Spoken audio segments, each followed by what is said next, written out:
કરવી છે મોદીના ગઢમાં ગાંધી વિશે।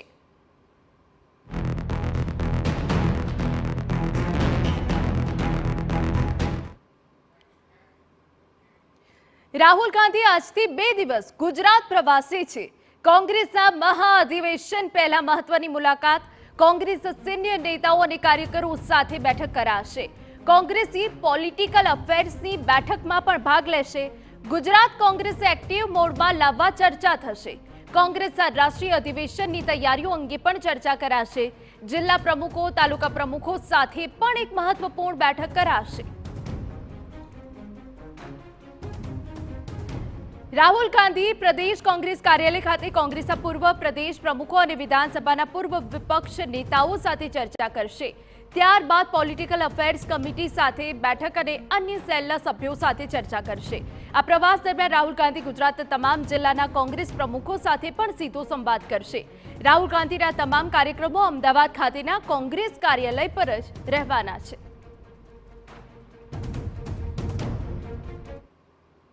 આગામી વિધાનસભા ચૂંટણીમાં ગુજરાતમાં ભાજપને હરાવવા માટેની ચેલેન્જ વડાપ્રધાન નરેન્દ્ર મોદીને રાહુલ ગાંધી દ્વારા આપવામાં આવી હતી અને એ ચેલેન્જને પૂર્ણ કરવા માટે રાહુલ ગાંધી ગુજરાતનો પ્રવાસ કરતા જોવા મળી રહ્યા છે। અત્યારે હાલ આપ જોઈ રહ્યા છો કે રાહુલ ગાંધી ગુજરાત પ્રવાસે પહોંચ્યા છે અને તમામ લોકોને કોંગ્રેસના ચાહે નીચેમાં એટલે કે ગ્રાસરૂટ પર કામ કરતો કાર્યકર્તા હોય કે તમામ સિનિયર નેતાઓ હોય તમામ લોકોને આ 2 દિવસના પ્રવાસમાં તેઓ મળશે અને 2 દિવસના પ્રવાસમાં ગુજરાતમાં કોંગ્રેસને કેવી રીતના મજબૂત કરી શકાય એ સંદર્ભની અંદર તેઓ રણનીતિ અથવા તો તમામ લોકો વાતચીત કરીને એ દિશામાં કામ કરતા રાહુલ ગાંધી આપને જોવા મળશે। મહત્વની વાત એ છે કે ગુજરાતમાં જે સંગઠન છે એને કેવી રીતના મજબૂત બનાવી શકાય, આ સિવાય કેવી રીતના ધરમૂળથી ફેરફાર કરી શકાય એ સહિતના તમામ મહત્વના જે મુદ્દાઓ છે એ મુદ્દાઓ પર આ 2 દિવસમાં ચર્ચા થતી જોવા મળશે। મહત્વની વાત એ છે કે કર્ણાટકમાં છેલ્લે જ્યારે કોંગ્રેસની CWCની બેઠક મળી હતી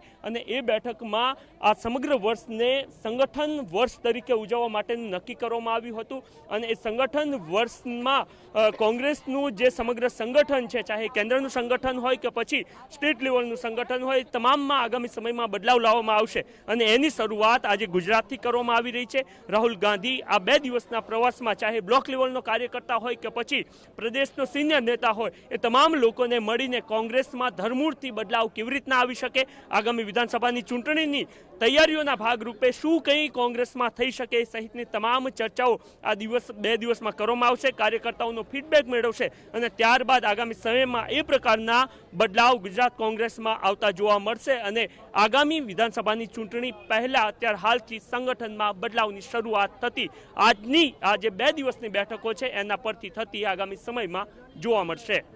કેમેરામેન દીપક સેન સાથે નરેન્દ્ર રાઠોડ, TV9 અમદાવાદ।